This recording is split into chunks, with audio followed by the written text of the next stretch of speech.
These traits and the behaviors that follow are runaway addictive, in Gordon Neufeld's phrasing. Funny enough, this tractor beam pull exists precisely because they do not work, or to be more accurate, they work only temporarily. I am fond of the physician and trauma researcher Vincent Feliti's astute remark about addiction that it's hard to get enough of something that almost works, much like the rush an addict experiences immediately after using. The relief we buy with our compensatory pseudo strength does not last. We crave more and more, again and again. In fact, the analogy is entirely appropriate physiologically, since among the brain chemicals released when we have moments of feeling loved or valued or accepted are our own internal opiates or endorphins. And just as the opiate, like heroin, does not satiate, so the temporary endorphin hit of validation or appreciation or approval or success cannot possibly resolve the ache in the soul. We are compelled to persevere in seeking those external sources of fleeting relief, only to have to replenish them once the thrill is gone. Hence, the seemingly sturdy sturdiness of the personality. We keep experiencing the same emotions and associated body states, and we persist in performing the same behaviors.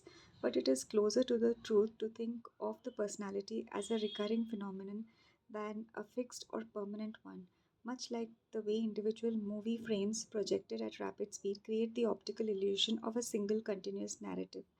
For most of us, it may require a crisis of some kind before we question the veracity and solidity of the self concept we act from, before it even occurs to us that it might conceal something truer about us. Such crises might take the form of some relational catastrophe, such as a divorce or near divorce, a debilitating addiction that erupts our functioning such that we can no longer ignore or tolerate it, the midlife bewilderment that may befog our 40s or 50s, a sudden depression that ensnares us as we go along that we thought as our merry way, or a medical affliction such as Anita Murjani endured. All these can and often seem uncannily as if they were designed to point towards the need for a fundamental reassessment of who we think we are. Strikingly, in her private musings, Susan Sontag unwittingly pinpointed the emotional dynamics for which her cancer stood.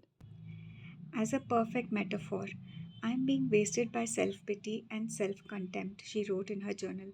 Cancer, of course, is a wasting disease. It devastates the body from the inside. She also located the source of her self loathing in her anguished childhood.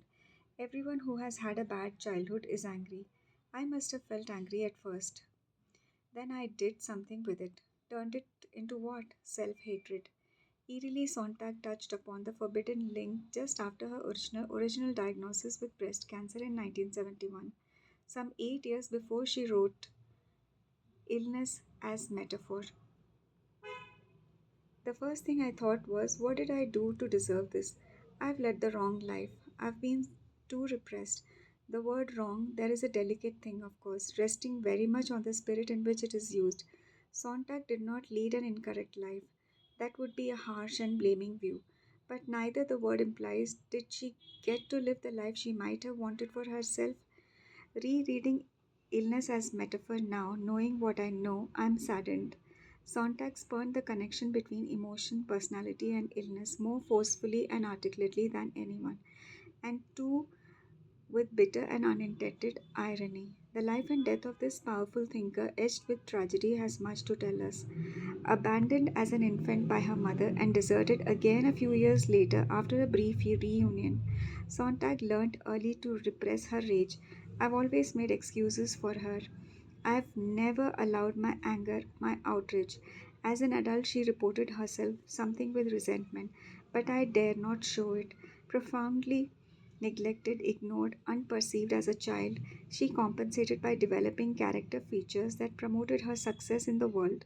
One of the healthiest things about me, my capacity to take it, to survive, to bounce back, to do, to prosper, is intimately connected with my biggest neurotic liability, my facility in disconnecting from my feelings. When a small child, I felt abandoned and unloved. My response to this was to be very good, My response to this was to want to be very good. Guilt is awful, Sontag said poignantly. And yes, it is. But there is no culpability where there is no choice. No conceivable condition exists under which a human being has less agency or fewer options than in infancy and early childhood. The imperative to survive overrides everything, and that survival depends on the maintenance of attachment at whatever cost to authenticity.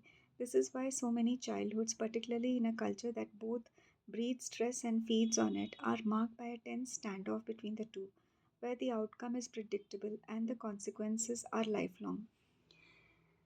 Here's something else I've come to know, which I hope will be heartening for you as it is for me. It is not only necessary to leave blame and guilt behind on the road to healing, to move from self-accusation to curiosity, from shame to responsibility.